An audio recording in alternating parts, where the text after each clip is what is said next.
Kas yra jums Velykos? Velykos tai man asmeniškai tai yra pamąstymų diena tokia gal ir tai, kad Kristus prisikėlė tam, kad mes būtume išteisinti. Tai yra labai svarbu mums, kad mes atleistume nuodėmės gal. Kodėl Lietuvoje Velykos tai yra kiaušinių marginimas? Nežinau, tai čia yra katalikai taip galvoja. Iš tikrųjų, tai man aplamai asocijuojasi tai su vaisingumo simboliu ir tai yra kaip ir pagoniška šventė iš tikrųjų. Čia tas dievinimas tų kiaušinių ir marginimas. Tiek, ką galiu pasakyti, tai nieko bendro iš vis neturi su Kristaus numirimu ir prisikėlimu ant kryžiaus. Tai, kaip pasakyti, arba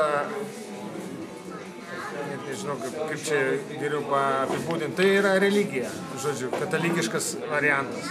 Kas jums yra Velykos? Tai yra labai brangi šventė mūsų širdžiai, mūsų šeimai, mūsų gyvenimui, kadangi tai yra prisikėlimo šventė visame kame. Tai yra gyvybės šventė, tai yra gyvenimo šventė, tai yra Dievo šlovės šventė.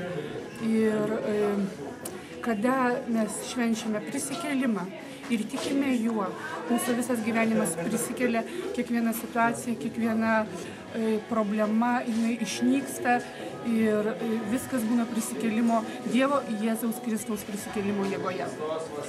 Taip, tai Jėzaus Kristaus prisikėlimas tai yra pati didžiausia šventė, pats toksai didžiausias įvykis visos žmonijos istorijoje nuo pat pradžios. Nes tai yra įvykis, kai visi turi tą galimybę prisikelti ir gyventi amžinai kartu su Jėzumi. Kodėl Lietuvoje Velykos asocijuojasi su kiaušinių marginimu ir su kiaušiniais? Dėl pažinimo stokos. Paprasčiausiai katalikai jie neturi pažinimo pilno ir biblijinio pažinimo. Ir tai yra pagoniška šventė, tai yra likus nuo Konstantino laikų ir kada viskas buvo permaišyta. Ir žmonės taip ir liko, bet mes švenčiam ne paukščių šventę, mes švenčiam prisikėlimo šventę. Ir kiaušiniai nieko bendro neturi su Jėzumi Kristumi. Ir jie visiškai nereikalingi, todėl kad Jėzus Kristus yra gyvas ir jis ne kiaušinio simbolis. Ačiū labai. Norėjau paklausti, kas jums yra Velykos?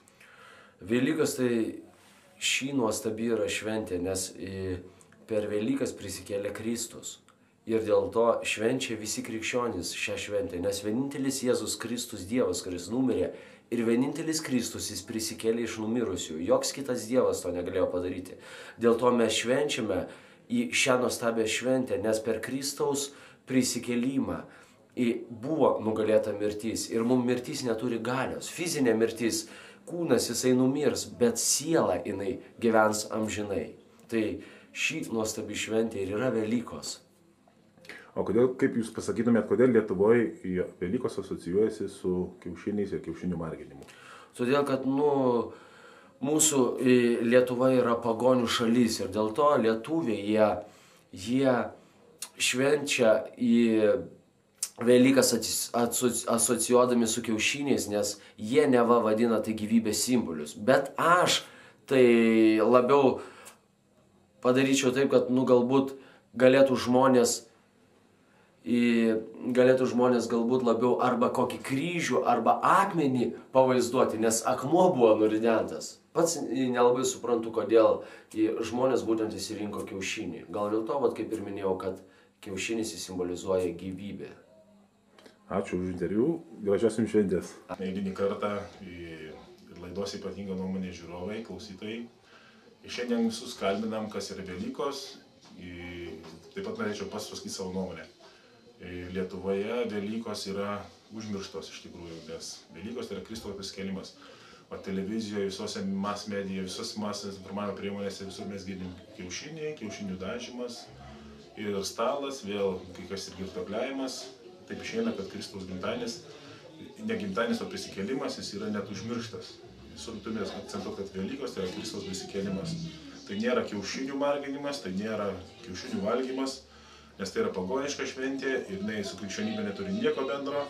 nors ją kažkas tai pritempė, kažkaip tai pritempė prie krikščionybės, velnias eilinį kartą apgavo žmonės.